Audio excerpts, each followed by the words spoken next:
Hello, welcome to understand with excellence. आज हम लोग पढ़ेंगे प्रेसिडेंट ऑफ इंडिया के इलेक्शन के बारे में। ठीक है, उससे रिलेटेड जो भी डाउट्स हैं, क्वेरीज़ हैं, वो सारी आज हम लोग इस वीडियो में सॉल्व करने की कोशिश करेंगे, है ना। और इस पीडीएफ को मैंने क्वेश्चन आंसर के फॉर्मेट में लिख रखा है, जिससे क्या हो कि कोई भी डाउट, किसी भी स्टेज का डाउट है अगर प्रेसिडेंट ऑफ इंडिया के इलेक्शन को लेके, तो वो सॉल्व हो जाए। तो सबसे पहले हम लोग स्टार्ट करते हैं क्वेश्चन नंबर फर्स्ट से। क्वेश्चन नंबर फर्स्ट क्या कह रहा है? What are the role and power of president of India. ठीक है, प्रेसिडेंट ऑफ इंडिया का रोल क्या है, पावर क्या है उसकी। ठीक है, तो अब उसके आंसर पढ़ते हैं हम। क्या कह रहा है? India has adopted the system of parliamentary democracy. India ने कैसा सिस्टम अडॉप्ट किया है? पार्लियामेंट्री डेमोक्रेसी का। अच्छा, डेमोक्रेसी क्या होती है? A form of government where people elect their representative, मतलब ऐसी सरकार जहाँ पे लोग अपना नेता चुनते हैं ना, लोगों के पास पावर होती है अपना नेता चुनने की। तो इंडिया ने कैसा सिस्टम अडॉप्ट किया है? पार्लियामेंट्री डेमोक्रेसी का। ठीक है, अब president of India holds the highest elective office in India. जो प्रेसिडेंट ऑफ इंडिया है वो हाईएस्ट इलेक्टिव ऑफिस भारत में होल्ड करता है। ठीक है, जो जितने भी इलेक्टेड ऑफिस हैं भारत में, जितने भी इलेक्टेड पोस्ट हैं, ठीक है, तो उसमें जो सबसे हाईएस्ट पोस्ट है वो कौन होल्ड करता है? प्रेसिडेंट ऑफ इंडिया करता है। और क्या होता है वो? Head of the state of Republic of India, formal head of union legislature, supreme commander of the Indian defence force. Head होता है किसका? वो रिपब्लिक ऑफ इंडिया का। सुप्रीम कमांडर होता है इंडियन डिफेंस फोर्सेस का। फिर आगे क्या कह रहा है? President of India is the first citizen and represent the Indian nation and therefore does not belong to any political party. जो प्रेसिडेंट ऑफ इंडिया होता है वो फर्स्ट सिटीजन होता है। ठीक है, फर्स्ट सिटीजन होता है और इंडियन नेशन को रिप्रेजेंट करता है, और इसीलिए वो किसी भी पॉलिटिकल पार्टी से बिलोंग नहीं करता है। अब आगे क्या है भाई, उसके रोल क्या है? President of India consultation with council of minister, council of ministers के साथ कंसल्ट करके वो क्या करता है?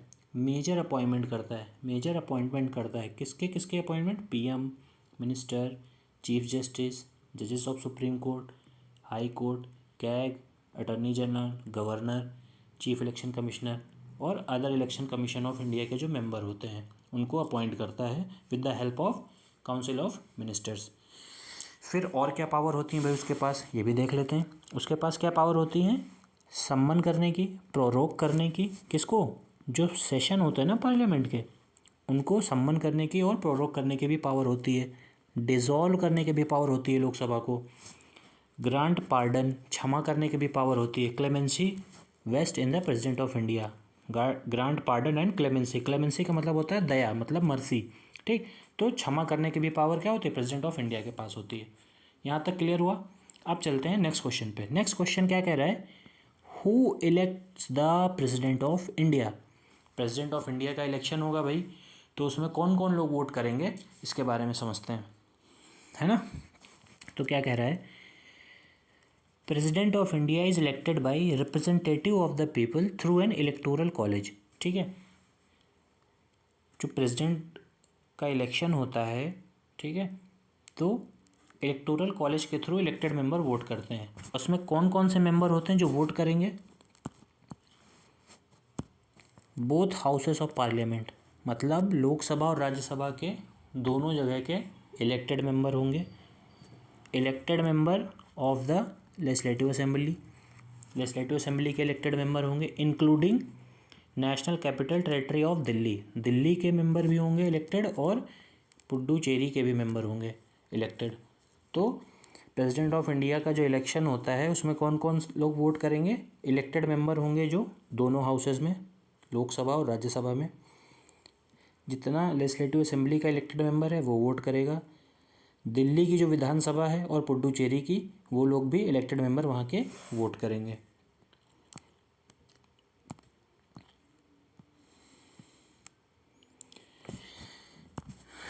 फिर है नेक्स्ट क्वेश्चन है, who conduct the election to the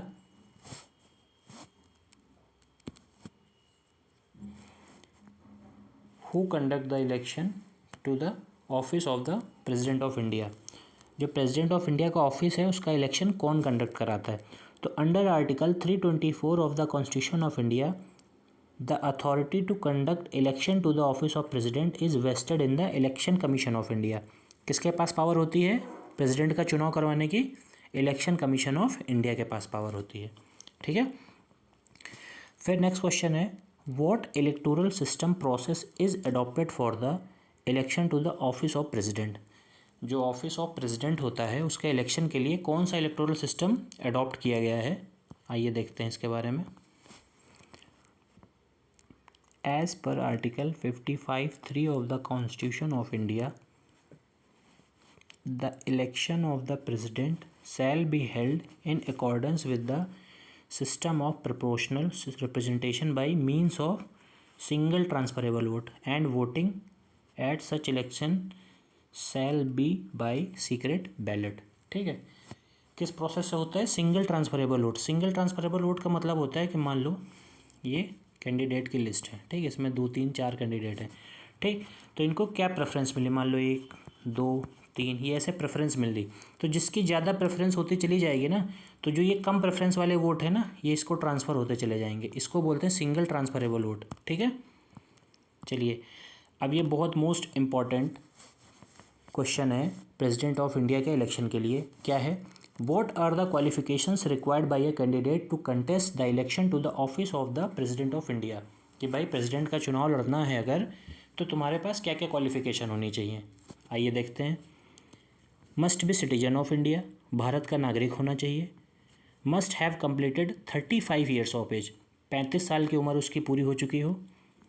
और must be eligible to be a member of the Lok Sabha, Lok Sabha के मेंबर की जो एलिजिबिलिटी होती है उसको वो फुलफिल करता हो। फोर्थ पॉइंट है must not hold any office of profit under the government of India or the government of any state or under any local or other authority subject to the control of any of the said governments. ठीक है। तो किसी भी तरह का वो office of profit ना hold करता हो भारत सरकार के अंदर, स्टेट गवर्नमेंट के अंदर या लोकल अथॉरिटी हो कोई उसके अंडर।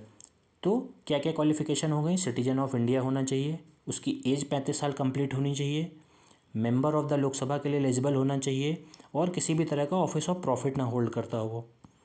नेक्स्ट क्वेश्चन पे आते हैं। देखिए इसको क्वेश्चन आंसर में मैंने इसलिए बनाया ना कि इससे रिलेटेड जो भी डाउट्स हो ना तो वो क्वेश्चन के थ्रू ही सॉल्व हो जाए। तो जब आप इस वीडियो को देखें तो आपको क्वेश्चन जब पढ़ेंगे तो उससे आपको और पिक्चर क्लियर हो जाएगी कि प्रेसिडेंट के इलेक्शन से रिलेटेड क्या क्या क्वेरी हो सकती हैं। इसीलिए मैंने क्वेश्चन फॉरवर्ड में इसको प्रिपेयर किया है। नेक्स्ट क्वेश्चन है can a candidate submit more than 1 nomination paper. मान लो कोई एक कैंडिडेट है तो क्या नॉमिनेशन के लिए एक से ज़्यादा फॉर्म सबमिट कर सकता है? तो आंसर है यस, वो कर सकता है। और कितने? 4 नॉमिनेशन पेपर, 4 नॉमिनेशन पेपर वो सबमिट कर सकता है। फिर नेक्स्ट क्वेश्चन पे आते हैं।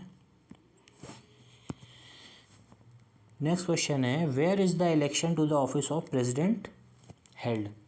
ऑफिस ऑफ प्रेसिडेंट का जो इलेक्शन है वो कहाँ पे हेल्ड किया जाता है? तो एक रूम है पार्लियामेंट हाउस में नई दिल्ली में, ठीक है, नई दिल्ली में जो पार्लियामेंट है वहाँ पे एक रूम, और all state legislative assembly secretariat, जो सेक्रेटेरिएट हैं स्टेट लेजिस्लेटिव असेंबली के, वहाँ पे एक रूम को फिक्स कर दिया जाता है, ठीक, पोलिंग के लिए, वहीं पे वोट होते हैं इसके, ठीक, वोटिंग की जाती है। नेक्स्ट क्वेश्चन पे आते हैं। नेक्स्ट क्वेश्चन है how is the value of votes of member of the electoral college calculated. Electoral college में कौन कौन से मेंबर थे? रिकॉल करिए। Elected member of the both houses, elected member of the assemblies including Delhi and Puducherry. ठीक है। तो इलेक्टोरल कॉलेज कैसे कैलकुलेट किया जाएगा भाई, उनके वोट कैसे कैलकुलेट होंगे? पॉपुलेशन ऑफ द स्टेट, किसके बेसिस पे? पर्टिकुलर स्टेट की पॉपुलेशन क्या है उसके बेसिस पे। अब एक अमेंडमेंट होता है कॉन्स्टिट्यूशन में 84th अमेंडमेंट 2001, ये क्या बोलता है कि 2026 की जो सेंसस होगी ना, वो जो पॉपुलेशन आएगी, जब तक वो नहीं आ रही है तब तक हमें क्या है प्रेसिडेंट इलेक्शन के लिए पॉपुलेशन के लिए हमें क्या डिसाइड करना रहेगा? 1971 की जो सेंसस थी ना, उसको हम बेस फिगर मान के और वोटर्स की वैल्यू को डिसाइड करेंगे, वोटर्स के वोट की वैल्यू को काउंट करेंगे। Next question is, are the provision of the anti defection law applicable in presidential election. जो एंटी डिफेक्शन लॉ है, एंटी डिफेक्शन लॉ क्या होता है, हिंदी में बोलते हैं दल बदल कानून। मतलब कोई भी मान लो पॉलिटिकल पार्टी से कोई चुनाव लड़ रहा है, ठीक है, वो जीत गया। अब वो जब जीत गया तो उसने क्या किया, दूसरी पार्टी में वो चला गया, तो उससे क्या होता है, उसके लिए एंटी डिफेक्शन लॉ बनाया गया। मान लो किसी की गवर्नमेंट बन रही है, माइनॉरिटी में मेजॉरिटी में जैसे भी है, वो किसी तरह सरकार बना रहा है, बट उसके मेंबर क्या करें, चुनाव जीतने के बाद वो दूसरी पार्टी में शिफ्ट हो जाएं, तो उसके लिए एंटी डिफेक्शन लॉ बनाया गया। क्यों बनाया गया, क्योंकि जो पार्टी का मेंबर चुनाव जीत के आया है वो पर्टिकुलर उस पॉलिटिकल पार्टी की आइडियोलॉजी के ऊपर चुनाव जीत के आया था, तो अब आप जीत गए हैं तो आप तुरंत पार्टी को छोड़ नहीं सकते हैं कि आप पार्टी को छोड़ के दूसरी पार्टी में चले जाएंगे तुरंत। तो क्या वो एंटी डिफेक्शन लॉ के जो रूल हैं प्रेसिडेंशियल इलेक्शन पे एप्लीकेबल होते हैं? नो। क्यों, आगे पढ़ते हैं। Members of the electoral college, जो इलेक्टोरल कॉलेज के मेंबर हैं वो वोट कर सकते हैं according to their conscience and are not bound by any party whip. ठीक है, वो अपनी कॉन्शियंस के थ्रू किसी को भी वोट कर सकते हैं, किसी भी पार्टी विप से वो बाउंड नहीं है। चलिए विप समझ लेते हैं क्या होता है।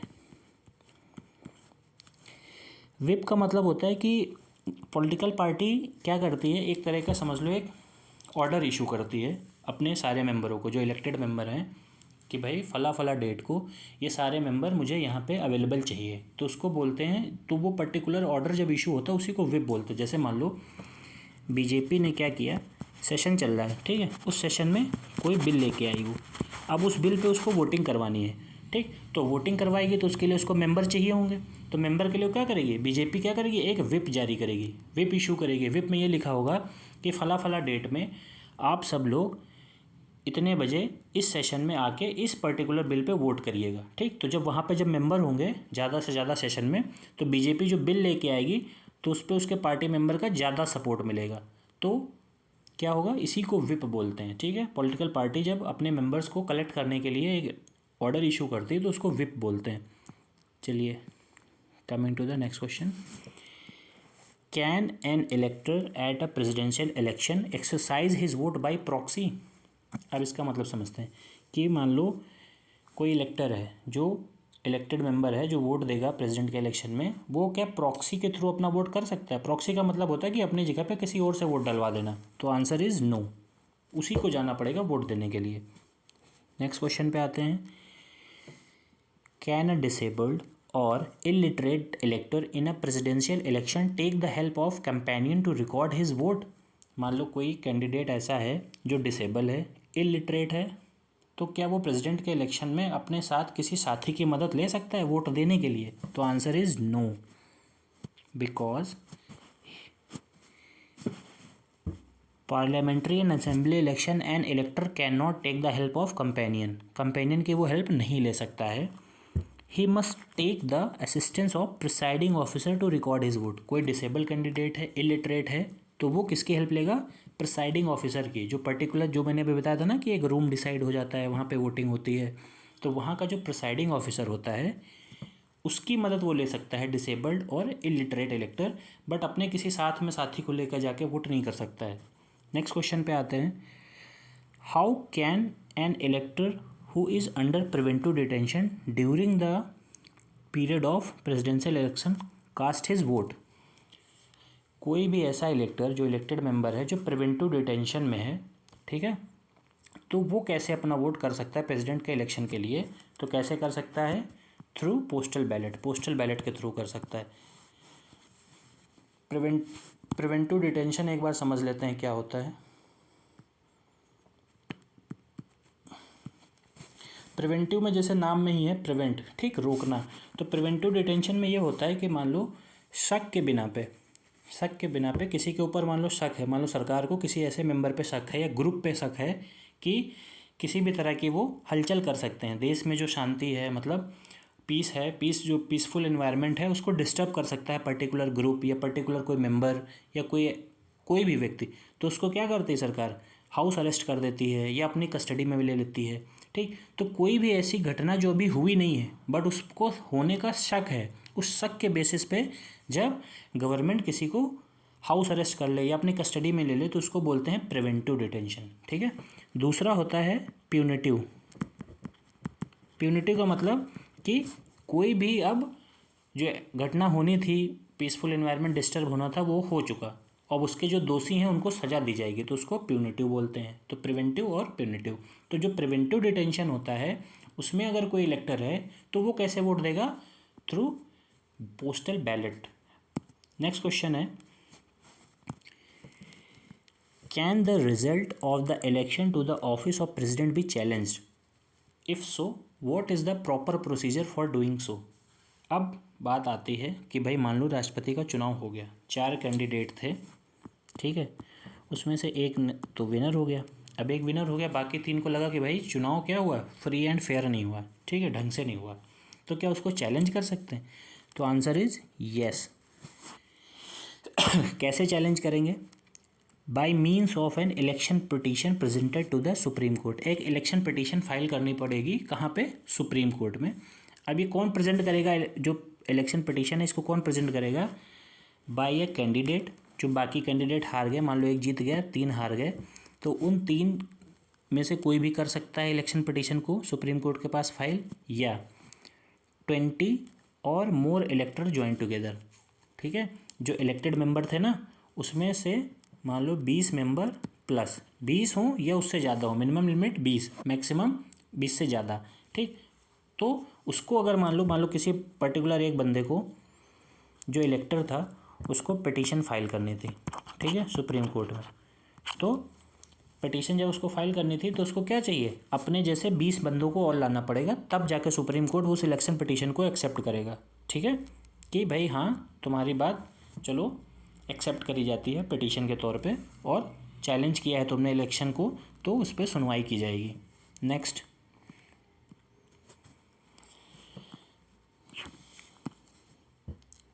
what are the grounds for the rejection of the nomination of a candidate in a presidential election? भाई कौन कौन से ऐसे क्राइटेरिया हैं जिसके बेसिस पे जो प्रेसिडेंट का चुनाव लड़ रहा है कैंडिडेट, उसके नॉमिनेशन को कैंसिल किया जा सकता है? तो पहला है, on the date of scrutiny of nomination the candidate is not eligible for election as president under the constitution. जिस दिन तुम्हारा जो नॉमिनेशन फॉर्म है उसकी जब स्क्रूटनी हो रही होगी उस दिन अगर ये पाया गया कि तुम कॉन्स्टिट्यूशन के हिसाब से एलिजिबल ही नहीं हो प्रेसिडेंट के इलेक्शन के लिए, तो तुम्हारा फॉर्म रिजेक्ट हो जाएगा। सेकंड है, if any proposer or seconder is not qualified to subscribe a nomination paper he is not an elector at the election, ठीक है, he is not an elector at the election. जो proposer है या सेकेंडर है वो qualified ही नहीं है nomination paper को सब्सक्राइब करने के लिए, तो भी उनका फॉर्म क्या होगा? रिजेक्ट हो जाएगा। प्रपोजर और सेकेंडर समझ लेते हैं एक बार क्या होता है, ठीक है।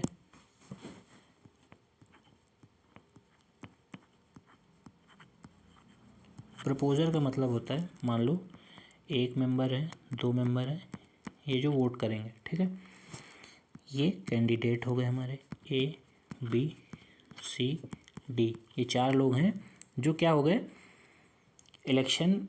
प्रेसिडेंट इलेक्शन के कैंडिडेट हैं। तो मान लो एक पर्टिकुलर ये बंदा है, ठीक है, इसने क्या किया? पर्टिकुलर ए का नाम प्रपोज किया, ठीक, तो ये क्या हो गया? प्रपोजर हो गया।